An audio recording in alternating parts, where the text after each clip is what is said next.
everyone, it's happening.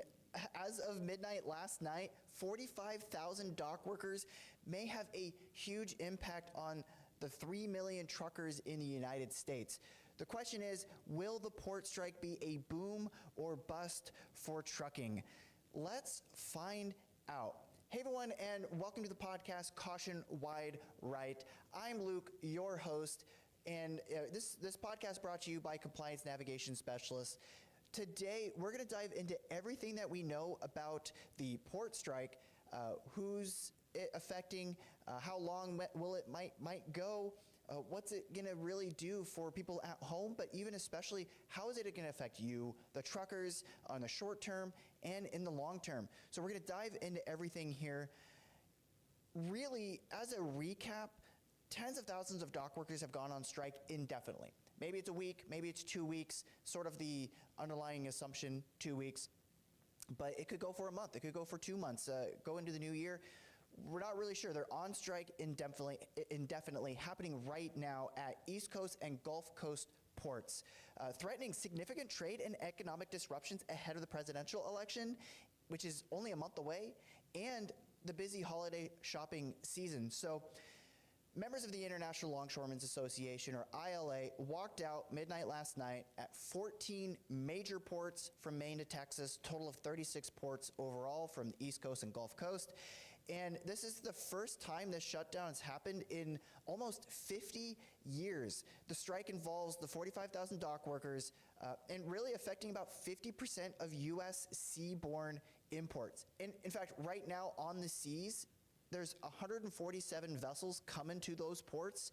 38 of those vessels are coming to New York alone. So what's going to happen during the strike? What's going to happen to those boats? Are they going to go to the ports and just sit for a while? Are they going to be rerouted to Canada and to the West Coast? And really, how can trucking take advantage of this situation, or who's going to be hurt by this in the short term? Let's really dive into all of this. Before we do, remember, please like the video, subscribe to our YouTube channel, and please let me know in the comments below, how do you think this strike is going to affect truckers in the short term and in the long term? And really, we talk about it all the time, especially when the ELDs came out. People wanted the sort of truckers to unionize or at least go on strike. There's millions of you guys out there. What would you go on strike? What would you go on strike about? And what do you think you can get out of it? Let me know in the comments down below, because I love hearing that kind of a feedback. There's a lot of just anger out there on this type of thing. So really, the first thing we're going to do is look at the ILA's perspective. The ILA president, Harold Daggert, on their YouTube channel for International Longshoremen Association, had a long conversation about all of this, and he wants to specifically talk about why are they striking, and then I'll do a clip on what the strike will look like from their perspective. So let's look at Daggert's perspective here on screen. The companies got smart and said, we don't want to go through another 3 months strike. Let's negotiate in good faith. Back then, the companies didn't make the money that we make today. So we negotiated in good faith. We went with 6-year contracts.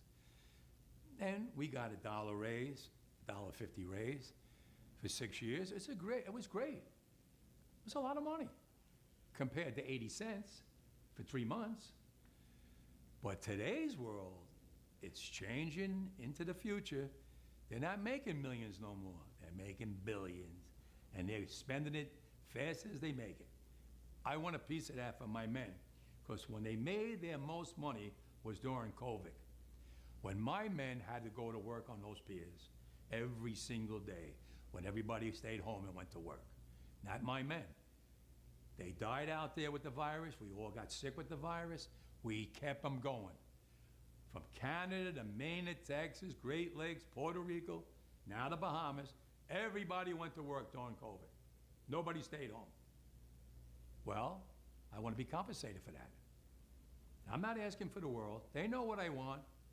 They know what I want. And if they don't, well, then I have to go into the street and we have to fight for what we rightfully deserve. Well, there you have it. Dagger, you can see his personality. They are serious about going on strike, and this is a big deal. I mean, seriously, the dock workers and what they do out there, this is a critical job. There's 45,000 dock workers on strike right now at the ports, and their job, I mean, they're getting the containers off of the ships onto, on site, getting them onto rail or getting them onto trucks, getting them to, airplanes, whatever it is. They're moving that freight, and this is freight that is huge, heavy, stacked on top of each other. Fear of getting hurt on site, it's legit. I believe he talks about 17 people in the last 3 years have died, working at the ports here. And some of the crazy things too that you have to think about is they're going on the ships, let's say up north in the ports, at wintertime. They're, the containers are all iced up. They're strapping them down so, they don't sway and all fall into the ocean when they are being exported away from here. And so they have to strap all this stuff down, making sure it's good. They're on top of ice in the wintertime. It's cold. Or if you're thinking about down south at the Gulf Coast and Florida and other locations, it's 95, 100 plus degrees, super humid. There's water people that are delivering water both, to the people, the port workers, down in the boats, everywhere, and trying to keep people safe. Their work and what they get paid for is legitimate. They get paid over $100,000, $200,000 at times, if there's a scale here. And the work that they do, it's valued, it's needed. Now, why is the strike happening? So there's a previous agreement for the last 6 years, from 2018 to midnight last night, that they had an agreement for 6 years that there'll be pay. I think it was a 1% increase year over year. And there's specific rules on automation, trying to limit the automation to some degree, having conversations about having that being implemented at the ports ahead of time. Well, this contract was coming due, and they needed a new contract. So we knew that this was coming, since summertime of this year. We knew that what one side wanted, what the other side wanted, specifically. So ILA is on one side, the union, and you have the U.S. Maritime Alliance, USMX, on the other side. They're sort of a group of a consortium of both shipping, workers, and other stuff together, and they work on these agreements since, I believe, July. They knew how far apart they were, and those discussions basically stopped and haven't really moved too much. I will want to talk about how it's moving from the most recent news, but what's this new agreement going to look like? What they want, what ILA wants, is a 70% pay increase for these workers. That's a lot. But the argument that he gives is that during COVID, those companies made billions and billions of dollars. The big shippers made billions and billions of dollars. And basically, they want to get a cut for the ILA dock worker, specifically get a cut from that for their new agreement, is automation. What happened on the West Coast was that in 2002, there was a strike for 11 days at the West Coast. Had some significant impacts, about 6 months of sort of backlog that happened. But through the agreement, they did allow some kind of automation to happen at some of the ports. Now, first off, let's look at automation and efficiency. U.S. ports, as of to all world ports, are not very efficient when you look at the rankings of these ports, especially the biggest ports that we have. They're very sort of inefficient compared to these other ports. So what happens is these automation, it's helping move cargo and more efficiently, less use of dock workers in certain capacity, but not in every situation, obviously. And so what happened in 2002 at the West Coast ports, about 800 dock workers were laid off due to the automation, and that's a big deal. Now, the long-term trend is if the automation makes it more efficient, they can get more loads through those ports, then they're actually hiring more workers long-term, 5, 10, 20 years down the road. So it could be a good thing for the automation. It's just there's that short-term pain that's happening. And so balancing that compensation and that automation is very, very important right now. Let's take a look at what the BBC article is talking about, what this strike's all about, and look at specifically what the closest agreement is. I mentioned 70% for ILA wanting those pay increases. So what's the strike all about? Talks have been started for months, and the current contracts between the parties expires as of midnight last night. And the U.S. Maritime Alliance on Monday said, so Monday, before it officially went live with the strike, increased its offer, which would raise wages by almost 50%. So they want 70%. They're saying, okay, we'll meet at 50%. That's a pretty big, middle ground, it seems like. Triple employers' contributions to pension plans and strengthen healthcare options. So what was the response? The union boss, Harold Dagger, had called for significant pay increases for its members. And this was basically refused, or we haven't heard anything from this from ILA's perspective. So they're on strike right now. And it's pretty interesting. Let's, on Twitter, you can sort of see some of the places where things are happening. Dock workers on strike. You can see some of these locations where the ports are situated at. And there's a lot of interesting information coming out of here. You can see some pictures of the people on strike. Machines don't feed families. It's a big deal for these workers, and it makes sense. You can see here too, the bigger the circle here for these ports, the more money in tonnage, millions of tonnage are coming through those ports. So you can see Houston, New York, New Jersey, Norfolk, and some of the big ones here for us regionally where we're at, Pennsylvania, Baltimore, Delaware. There's a lot of important freight that's moving through. The question is, what kind of freight is being moved and what will the impact actually be? So there actually was a PDF, a report pulled out, the potential impact of international longshoremen's strike. This is by MITRE. Now, they released some interesting graphs discussing this. So if we look at these two graphs here, I'll try to zoom in so it looks okay for you guys. But when we talk about trade, there's two types of trade. There's import trade that we get from other countries. So when you think of that, we get a lot of auto, we get a lot of alloy steel, pig iron here on the left side, these imports.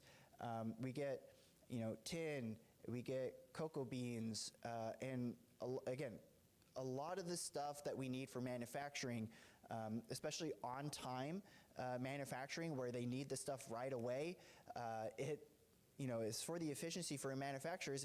If the strike with the strike happening, that can cause a huge delay on that manufacturing side. So this is the type of stuff that aren't going to be coming in as frequent at these East Coast ports. Now, what do we talk about exports? So exporting away from the United States, these East Coast ports, if you look here in black and the dark purple here specifically, you got minerals, you got fuel, oil, you have machinery and electronic machinery, vehicles exporting out as well, aircraft. It makes a small percentage, but it's significant on the East Coast specifically.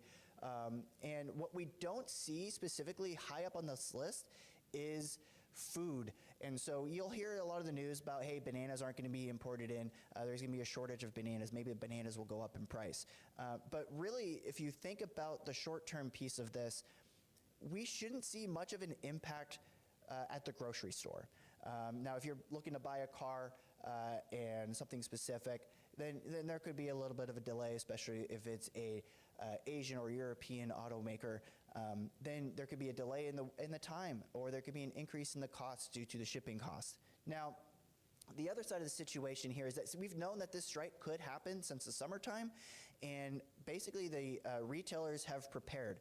Some of the biggest retailers that are out there, you think of like Walmart, and you think of like the big Home Depots and things like that, the big retailers have sort of already prepared with getting a lot of stuff in from the ports right away in the last few months. And so short term, strike here, if it goes for a week or 2 weeks, it's not going to be a big deal. We're not going to see big price increases. We're not going to see big inflation.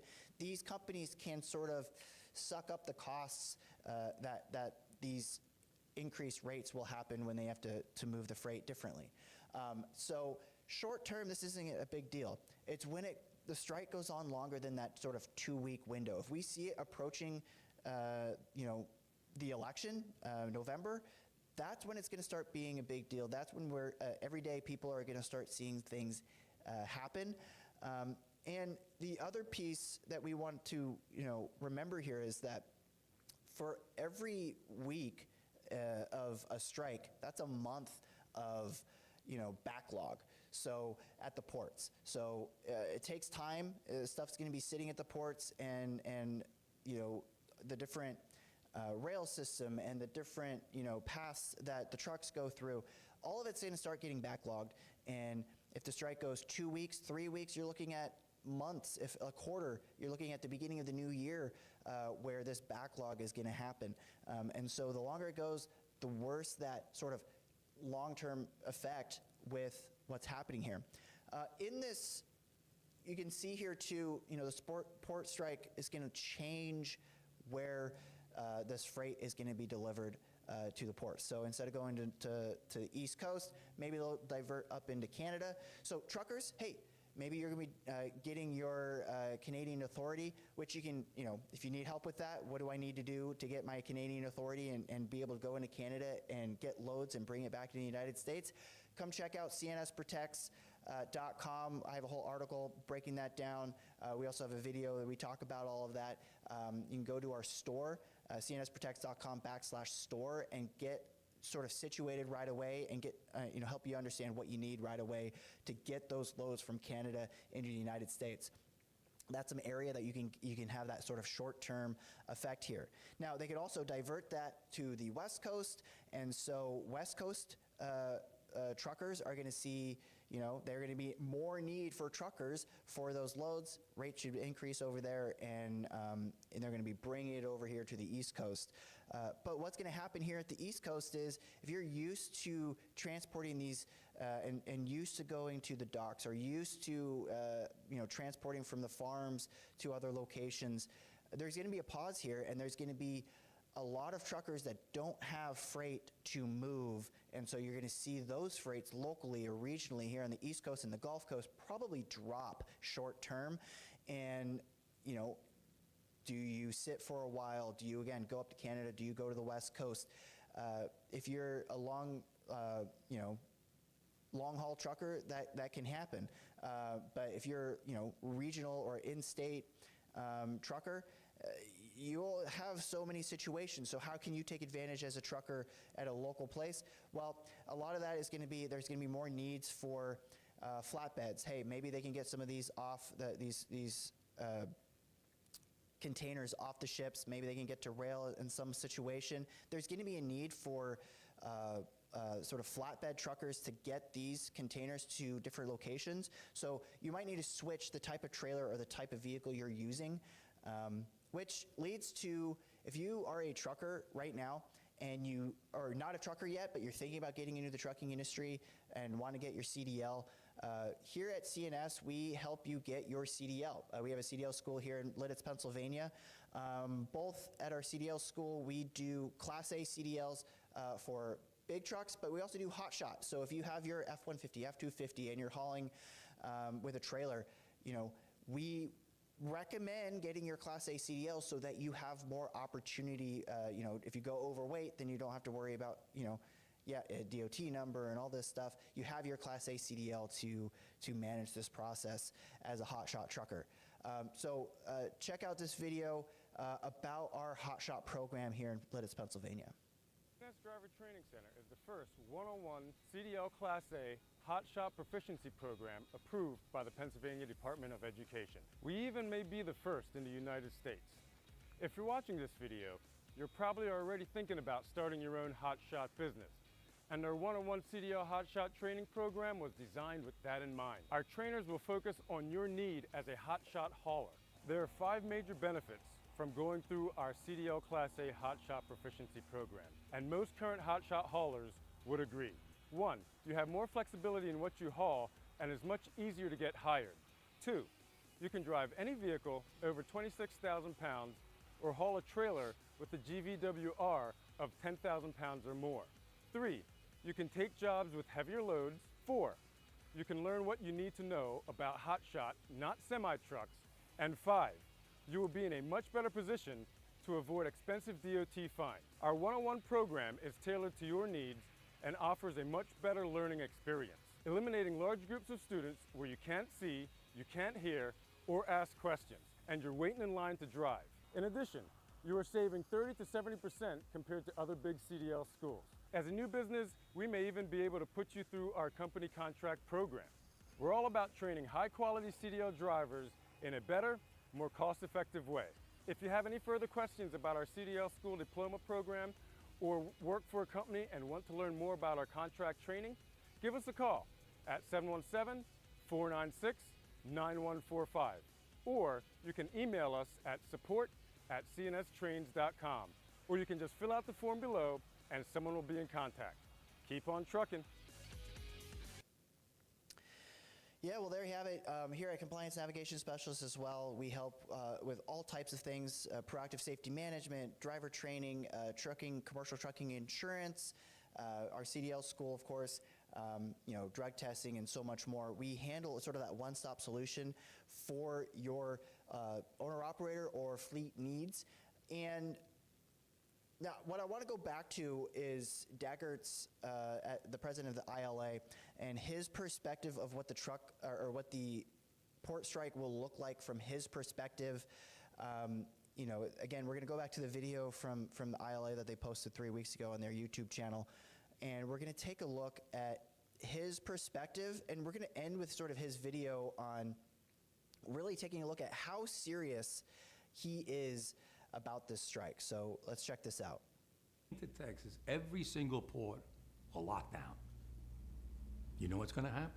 I'll tell you. First week, be all over the news every night, boom, boom. Second week, guys who sell cars can't sell cars because the cars ain't coming in off the ships. They get laid off. Third week, malls start closing down. They can't get the goods from China. They can't sell clothes. They can't do this. Everything in the United States comes on a ship. They go out of business. Construction workers get laid off because the materials aren't coming in. The steel's not coming in. The lumber's not coming in. They lose their job. Everybody's hating the longshoremen now because now they realize how important our jobs are. Now I have the president screaming at me, I'm putting a Taft-Hartley on you. Go ahead. Taft-Hartley means I have to go back to work for 90 days. That's a cooling off period. Do you think when I go back for 90 days, those men are going to go to work on that pier? It's going to cost the companies money to pay their salaries. Well, they went from 30 moves an hour maybe to 8. They're going to be like this. Who's going to win here in the long run? You're better off sitting down and let's get a contract and let's move on with this world. And in today's world, I'll cripple you. I will cripple you, and you have no idea what that means. Nobody does. Yeah, I mean, he's serious about this, and it makes sense. This is a big deal, and we're going to talk about sort of these impacts that are happening. Air cargo freights are going to be going up. It's going to be more expensive. Rail shipping freights are going to be going up. Those companies are going to make great money out of this strike.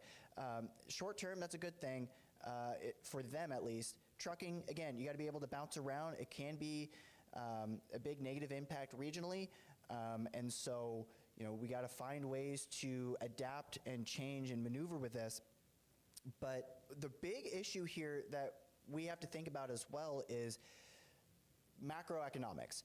What's going to happen to our economy? So, obviously we've been fighting this sort of fear of a recession for the last year and a half with inflation. Inflation was super, super high post-COVID, and so all of this manufacturing supply chain woes, and we saw a lot of that inflation in 2023, and we're starting to get it back down to that 2% rate. Things are starting to look good. We're going to get this sort of soft landing and everything seemed to be great. Maybe the freight recession that we saw with low rates, maybe that will start to uptick in the end of 2024, going into 2025.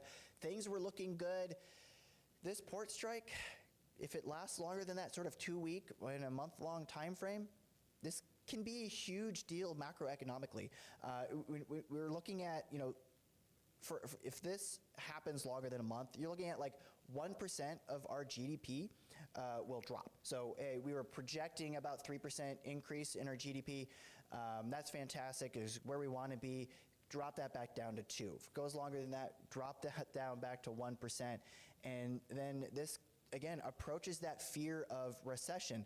And the longer it goes, prices will eventually go up from the retailers to the store. You'll see it if it goes longer than that 2-week to a month time frame.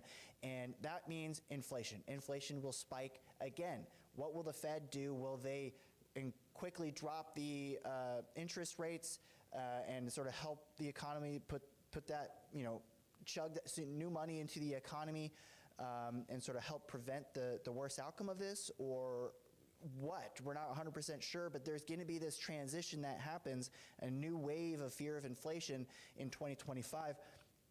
And this can be that sort of big issue, big black swan event that gets us into a recession in 2025, which we just do not want to do. So all of this has to do with timing. How long will this last is how big the impact is going to be.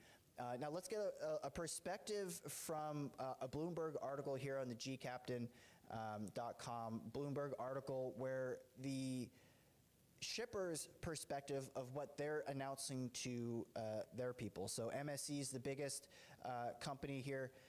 They said on Thursday that these, basically it's not going to be solved by October 1st. We know that now. They're on strike.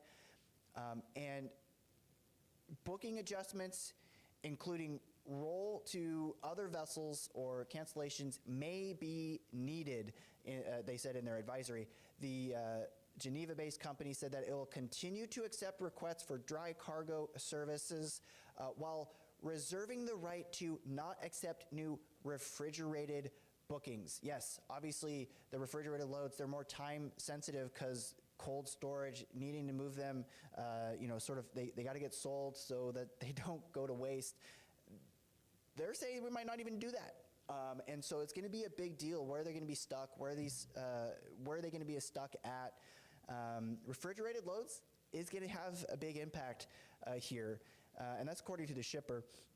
Now, Hapag-Lloyd, the world's 5th container carrier here, said that the bread bulk cargo could also be affected. It cautioned that industrial action will raise freight rates. So shipping costs, including freight, warehousing, and dryage rates are expected to rise due to increased demand for alternative routes and port services, said the German company. Emergency surcharges may also be applied to account for additional handling and congestion. So then the question is going to come down to, will those charges get down to the everyday people like us, or where is those costs going to be sucked in? Short term, shouldn't be an issue. The retailer should be able to handle those costs, but long term, they won't be able to handle it very long, and we're going to be seeing some big issues here. Also, customers may not be easily shift to alternative routes either. So C.H. Robinson Worldwide, one of the largest U.S. freight brokerages, cautioned in a statement that in the event of a strike beginning October 1st, which is now obviously happening, contingency routes could become overwhelmed very quickly. So again, if they get ships going to the West Coast, there's going to be a lot of those loads coming over to the East Coast, Canada coming into the U.S. Those lanes are going to get congested very quick. Costs will rise, and rates will rise, great for trucking in those areas. And then once they get into the East Coast, are they going to get any loads out? If they're going to try to go back to the West Coast or back up to Canada, how easy are they? Are they going to get stuck in the South? That's one of those issues that tends to happen is if you get a load, yeah, I can bring it over to the certain location. Usually it's the West Coast. So you get stuck in the West Coast or in Arizona or in the Midwest there, you get stuck. But here, could carriers get stuck with loads and not be able to get out efficiently, cost effectively. That is going to be the issue here. So keep track of your customer base, but also the load boards and where and what you can handle financially during this time, the next couple weeks. Again, as Christmas season happens and comes along, it's going to be these big issues here. Now, the Financial Times, they say freight rates will rise as company plans for costly U.S. port strike. Specifically, what I wanted to talk about here, I got to find where it's at here. So large retailers have pulled forward imports of much of the holiday merchandise and made reservations with West Coast ocean and rail carriers in hopes to avoid any disruptions. So again, retailers, here's proof again that retailers are relatively prepared for the holiday season for the majority of the stuff. In the process, business freight costs have risen by as much as 20% due to the extra warehousing space needed to store expanded inventories. And so this is that sort of short-term effect that's happened the last couple of months, and we're going to see this sort of spiral in the coming months. Those warehouses are eventually going to get less and less, obviously inventory in there, and they're going to get stuck, and they need stuff right away. And what that backlog and what that time frame is going to look like is where the rates and the prices will increase coming like a month, 2 months down the road, especially after the holiday season. As small business race to import goods before any strike, the average cost of shipping a 40-foot container on short-term contracts from Europe to the U.S. rose 29% to $2,400 basically since the end of August. And again, some of this impact is going to be these small businesses. This is going to be the biggest impact on small businesses. Owner-operators are going to have the biggest issues here. Small retailers are going to have the big issues here. They can't handle this bulk of inventory, so hopefully they're prepared for the holidays if they took advantage of it. But who knows? Now, the question is, let's get the trucking perspective. What is ATA, the CEO, what's his perspective on the impact here and how long will it affect trucking specifically? So this is a Fox News piece talking with Chris Spear, the CEO of ATA. What's your reaction to this, and where do you think this is going? Well, Maria, thanks for having me. I think the impact, if this strike occurs next Tuesday, is going to be significant, not just on the economy, but Americans, everybody that's in need of goods each day are going to feel the impact that this is going to have. We're talking 36 ports in the East and Gulf Coast that are represented here. 5 of the top 10 in the country are going to shut down on Tuesday. We're moving 12,000 trucks daily at Port of New York, New Jersey. This is very significant, especially on farmers. We're talking nearly half of the goods exported out of our ports come from these East Coast ports. We're talking produce, poultry, cotton. This is very significant on our farmers. That produce is going to be felt first in week 1 if this were to occur. People are going to have limited choice, and they're going to pay a lot more for it. So I appreciate you paying attention to this because it's coming. Well, this is a great point that you're making. So produce gets hit first. How many people are buying typewriters? And I was thinking that the real impact would be inflationary because obviously the supply-demand dynamics leads to higher prices for things. We're just trying to get inflation down, and perhaps we see another spike as a result of this. Fruits and nuts, look out. Absolutely, and trucks are the glue in all of this. Whether you move it on truck or rail, trucks are still going to move that last mile. And we're talking, large companies, but also the medium and small companies, independent contractors, owner-operators. They're going to get hung out to dry if these ports shut. So beyond the 85,000 ILA workers, we're talking thousands of other workers that support the supply chain. It's going to take a long time after a week to 2 weeks of shutdown for the economy to recover. So inflation is definitely an outcome from this. Yeah, so if the truckers take on more load, doesn't that mean we see an impact to gasoline prices? I mean, oil prices have come off of the highs in the last couple of months. Does that reverse? Absolutely. I think you're going to see repercussions that are going to last. So every week is about a month. 2-3 weeks push out into a quarter to 2 quarters, you could see this spilling well into 2025, having real repercussions. If the longer it plays out, the more impact you're going to have. So 36 ports, East Coast, Gulf Coast, this is very significant to the American economy. You can't reroute all this through the West Coast. So shutting down for terms and conditions that are completely out of reach, 70% pay increase, that's what the ILA is asking for. I think you and I would love a 70% pay increase, but that's not reality. So they need to come to the table, they need to get reasonable, and they need to get a deal. Well, the last time the Biden-Harris administration got involved in the strike negotiations, the workers got what they wanted. So I wonder where this goes. I mean, obviously the timing was on purpose, intentional timing right before the election. I'm wondering if, in fact, you do see Biden or Harris intervene here and perhaps give the workers what they want. How does this play out in that regard? Yeah, so that was the ATA's perspective here.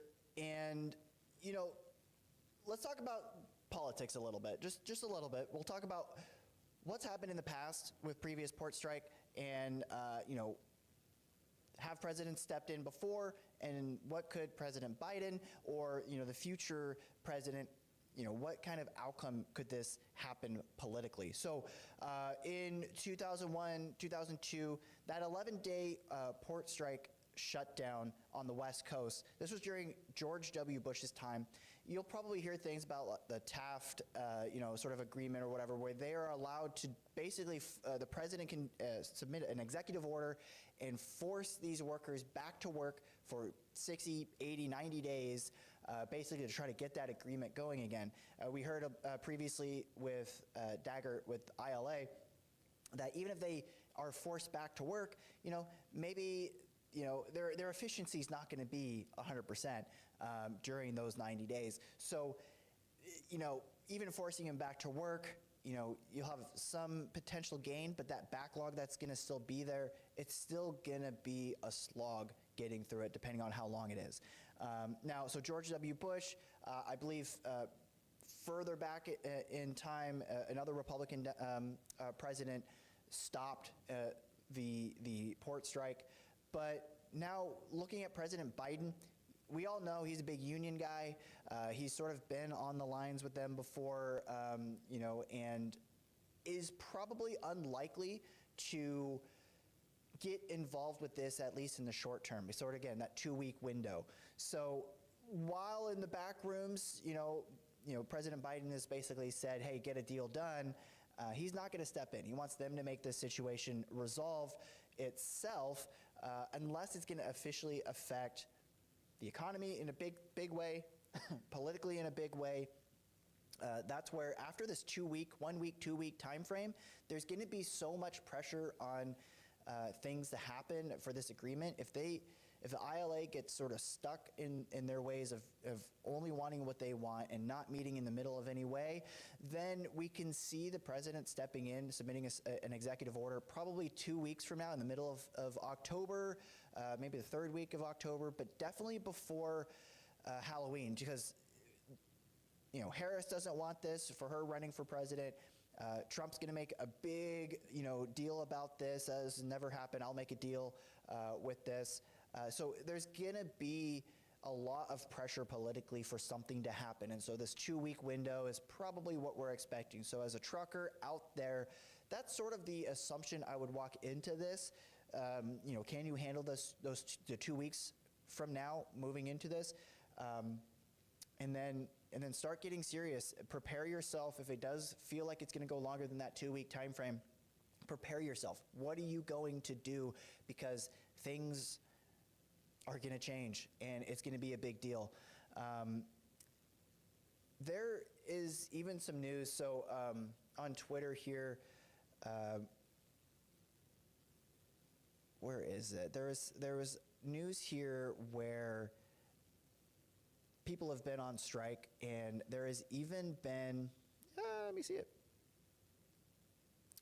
There has been, people injured during the port strike. Here it is. So let's check this out. This is the most recent news live happening on site at one of the strikes. I believe it's Baltimore here. And what is their what's happening there?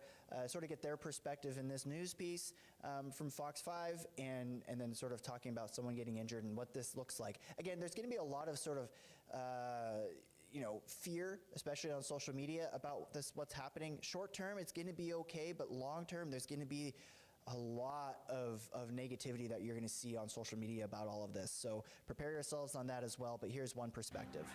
We start the top of the hour this morning with a Fox 5 News alert. Thousands of dock workers are on strike, causing ports across the U.S. to close. Yeah, in total, 36 ports shutting down, including the port of Baltimore. Melanie Allenwick is there right now live, and she appears to be telling us since this morning that it's been heating up there, and it hasn't been a pleasant sight for many folks, especially the drivers coming in.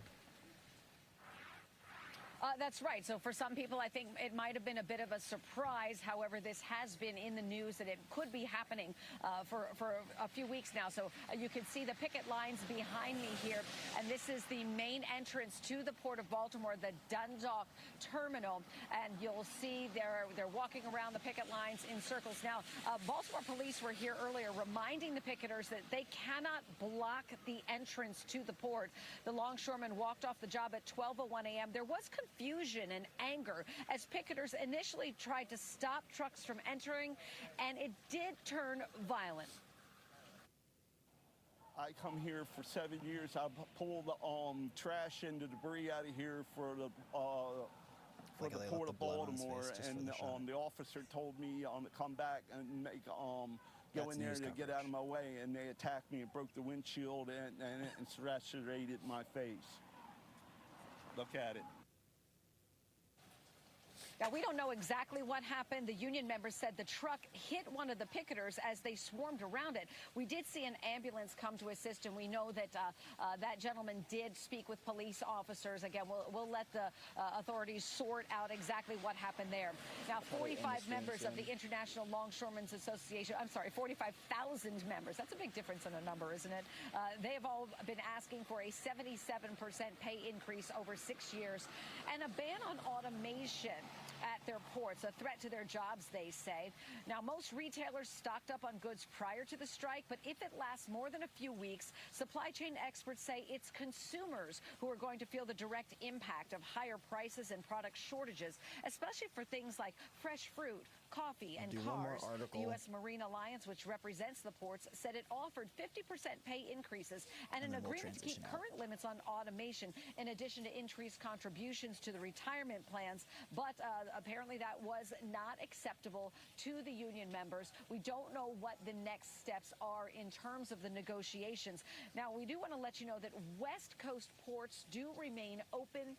They are a different union and working under a different contract, and many supply chain leaders have rerouted some of their goods and supplies. But on the East Coast, it's going to have to be a wait-and-see situation as to how directly everyone is impacted. I want to let you know that, again, we are going to try to get an interview with one of the local union leaders here as soon as we sign off. And if we get anything from their point of view, we'll be sure to bring it to you.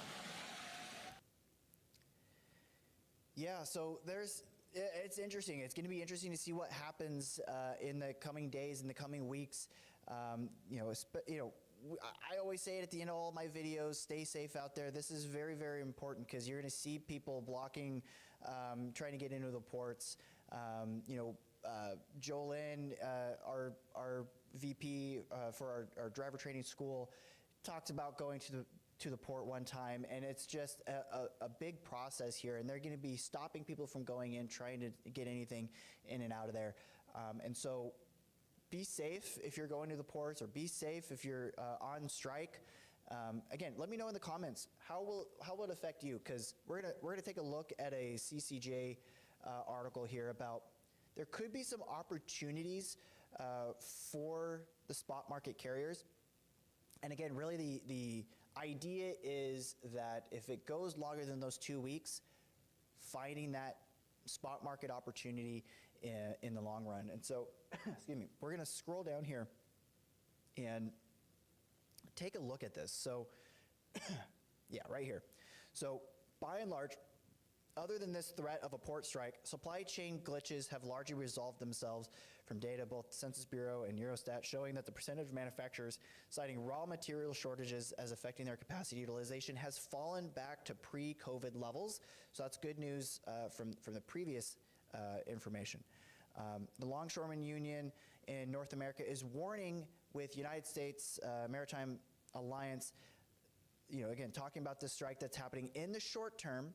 We'd expect minimal impact on supply chains as shippers anticipate a strike on the front-loaded imports earlier this year. So they've prepared for it. We've talked about this before earlier in the video. Now, the question is going to come down to long term. So demand for air would surge to more high value and late season goods like electronics and pharmaceuticals, which would need to be moved by truck out of air cargo hubs. That's what you're going to be seeing here. FTR CEO Jonathan Starks agreed that shippers have had ample time to prepare for this strike. So again, short-term inventory should be available and accessible. Our assumption is a 2-week strike. So that's all of our assumption. Before the end of the month of October, we should see this being resolved. It's long enough to create some pain in the transport markets, but not long enough to create significant pain for the consumer or the industrial supplier. Manufacturers, again, that just-in-time shipping, just-in-time manufacturing, that's going to be the biggest issue here. And then any of that sort of sudden, farm agricultural stuff that could, needs to get out to a certain location as quickly as possible. There's going to be some pain here. Anything that encroaches into late in the month and nears the presidential election date would start to change that equation. And shippers would begin to make more significant changes to their shipping patterns as intermodal facilities could start to max out. One thing an extended strike could bring is an emergence of severe lane imbalance. For instance, Canadian lumber will be in high demand for rebuilding in the southeast on the heels of the Hurricane Helene, and loads of machinery, steel, and other equipment that flatbed carriers would move from Baltimore back to Canada is probably going to dry up. So it's something to watch specifically in these regions. Now, spot load posts for all 3 equipment types increased across the southeast last week as shippers staged freight or moved inventory to safer locations ahead of the storm from the hurricane. This week, road closures, power outages, and delays in getting fuel from racks to gas stations make it hard for anything to move. That's what's happening there right now. South Carolina has been hit with some big flooding. This should change next week once roads become passable and power is restored. In the coming months, recovery from Helene will be more of a story for flatbed carriers. They're essential for moving construction material, machinery, and heavy equipment needed to rebuild. Now, if we talk about holiday shopping, another case for poor timing, obviously this is a base case scenario for the union to strike. You got the presidential election, you got the holiday season, and you have just sort of this end of that contract, and it's just sort of that perfect situation for the union to strike. So they have the leverage right now. So consequently, I do not believe Americans have much to fear about the holiday goods being available. Again, think about this too, like we should be good on toilet paper. Don't worry about those COVID fears. It's not going to be a concern. The concern though is going to be auto parts and perishable fruits. Again, short-term and long-term, these are going to be the cases of what we're seeing. Likewise, U.S. exports, getting them out of the United States, such as paper, frozen meat, motor vehicles, and plastic resins can't be front-loaded, and thus a prolonged strike could affect domestic U.S. manufacturing output by reducing demand because exporting is precluded. Basically, manufacturers are going to slow down, and they can't move the goods, and it's a very timely thing, so they're just not going to move. You're going to see less production. Again, economic impact long term. You're going to see that sort of steamroll into 2025 with macroeconomic data.